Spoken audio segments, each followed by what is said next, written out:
Olá, caros estudantes, tudo bem? Espero que vocês estejam muito bem nestes dias de quarentena. Estamos aqui para mais uma aula e antes de iniciar, eu gostaria de falar com vocês um pouco sobre esses dias que estamos vivendo, o que nós devemos pensar, né? E isso que eu vou colocar para vocês, tanto vale para estudantes do ensino fundamental, como também para estudantes do ensino médio. Leitura, pessoal. Aproveitar esse momento, aproveitar esse período para que possamos fazer leitura. Pode ser leitura clássica, literatura clássica, pode ser literatura no âmbito de Harry Potter, pode ser, quer ler Harry Potter e outros livros nessa linha, tudo bem, ok? Então, leitura, aproveitar e aprofundar na leitura, porque a leitura propicia que também vocês possam abstrair mais conhecimento e também facilidade em escrever. Tudo isso pode ajudar a todos nós neste momento. A literatura é a nossa melhor companheira. Quem tem um livro nunca está sozinho, ok? Bom, por falar nisso, eu quero dizer para vocês que eu quero abordar hoje um assunto e é continuidade também para algumas turmas sobre o que eu estava falando do período que estamos vivendo agora de pandemia, né? Na história da humanidade já tivemos outros fatos históricos que remontam ao que nós estamos vivendo hoje. E eu quero falar para vocês da peste negra, tá? Então, antes de eu começar aqui, ainda tenho mais um recado. Leiam sempre as instruções que estão acima aqui, né? Estão acima nas instruções do Google Classroom, Google Sala de Aula, pois ali eu converso também com vocês. É um outro canal para mim dialogar, tá? E ali eu estou solicitando que vocês acompanhem essas aulas, façam anotações no caderno e oportunamente eu vou solicitar um relatório dos assuntos trabalhados nessas videoaulas, para então também poder trabalhar com uma contrapartida para vocês, tá bom? Bom, antes da gente continuar a falar sobre como o Boccaccio, que é um escritor do Renascimento italiano, como ele escreveu o que ele estava vendo da peste negra em 1348, final da Idade Média, eu quero falar um pouco do contexto, né? Porque aqui nós temos a visão de um literata, um escritor. Ele escreveu, ele criou algo, né, num ambiente do que estava acontecendo. Mas o escritor, o autor de um livro de literatura, nunca está distanciado daquilo que acontece ao redor dele. Então, o Boccaccio escreveu sobre a peste negra. Daqui a pouco eu vou ler um trecho para vocês. Bom, sobre esse período de 1348, é o final da Idade Média, Europa, século XIV, havia uma crise da cristandade, ou seja, uma crise da comunidade cristã na Idade Média. Então, por exemplo, em 1284, século XIII ainda, as abóbadas da Catedral de Beauvoir, erguidas até a altura de 48 metros, desmoronaram. O sonho gótico não ultrapassaria este limite. Os canteiros de obras de catedrais interrompem seus trabalhos e nesse período também começa a desvalorização da moeda. Tá? Temos aí a desvalorização da moeda, temos também um agravamento da crise. A crise aparece em sua amplitude quando atinge o nível essencial da economia rural.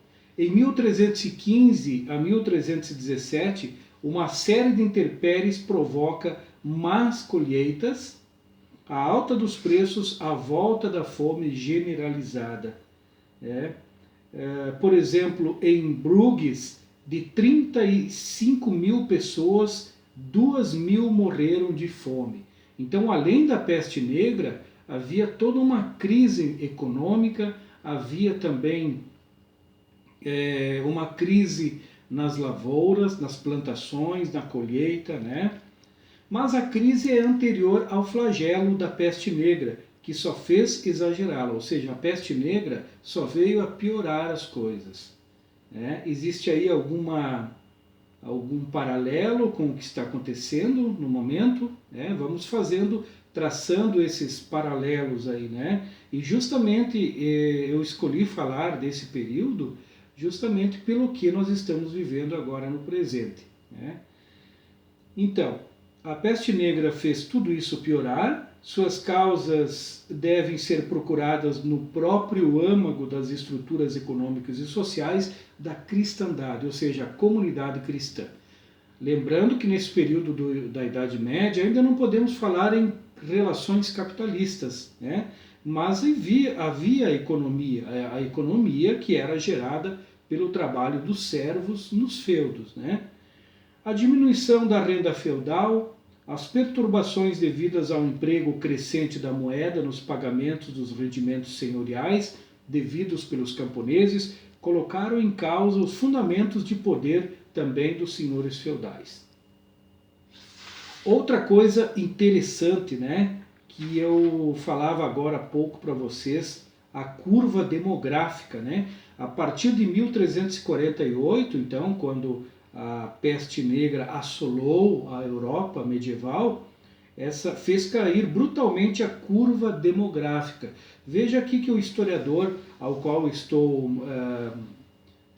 me embasando, que é o Jacques Le Goff, um dos maiores especialistas em Idade Média, ele escreve sobre esse período, né, da peste negra. Ele fala que ele já fala aqui em curva demográfica. E hoje nós estamos usando muito esse termo para analisar a curva, né? A curva de pessoas doentes, a curva de pessoas mortas pela doença, pela pandemia que estamos vivendo hoje, né? Então, na Europa também houve uma curva de uma redução demográfica muito bruta em 1348 com a peste negra. Não havia o que fazer, né? O Jacques Le Goff fala que não havia muito o que se fazer nesse período. Lembrando que esse período nós ainda não temos, né? Não temos, por exemplo, a ciência moderna. A ciência moderna começa a surgir após o pensamento iluminista, né? Que começa lá com os áureos de Francis Bacon, o iluminismo na Inglaterra, na França, no século XVI, século XVII e século XVIII, é o contexto do surgimento da ciência moderna. Antes disso não podemos falar em ciência moderna, né?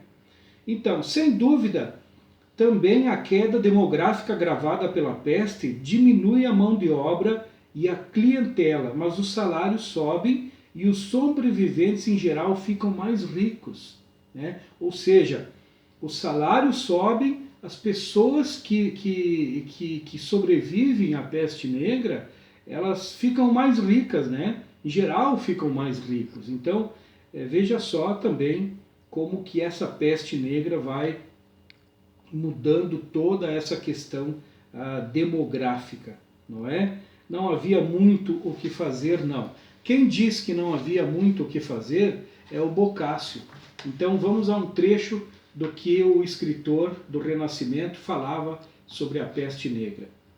A peste em Florença não teve o mesmo comportamento que no Oriente. Neste, quando o sangue saía pelo nariz, fosse de quem fosse, era sinal evidente de morte inevitável. Em Florença apareciam no começo, tanto em homens quanto nas mulheres, ou na virilha ou na axila, algumas inchações. Algumas destas cresciam como maçãs, outras como um ovo, cresciam umas mais, outras menos, chamavam-as o populacho de bubões. Dessas duas referidas partes do corpo, logo o tal tumor mortal passava a repontar e a surgir por toda a parte. Em seguida, o aspecto da doença começou a alterar-se, começou a colocar manchas de cor negra ou lívidas nos enfermos. Tais manchas estavam nos braços, nas coxas e em outros lugares do corpo. Em algumas pessoas apareciam grandes e esparsas, em outras pequenas. E do mesmo modo como a princípio o bubão fora e ainda era indício inevitável de morte futura, também as manchas passaram a ser mortais. Por isso chamava de peste negra, apareciam manchas escuras, não é? Bom, pessoal, vão anotando no caderno, vão fazendo um resumo, em breve eu vou solicitar que vocês façam um relatório. Obrigado, um grande abraço, se cuidem e até a próxima aula que nós vamos continuar falando da peste negra e outras pandemias que ocorreram na história da humanidade e também sobre ciência e o método científico. Um abraço.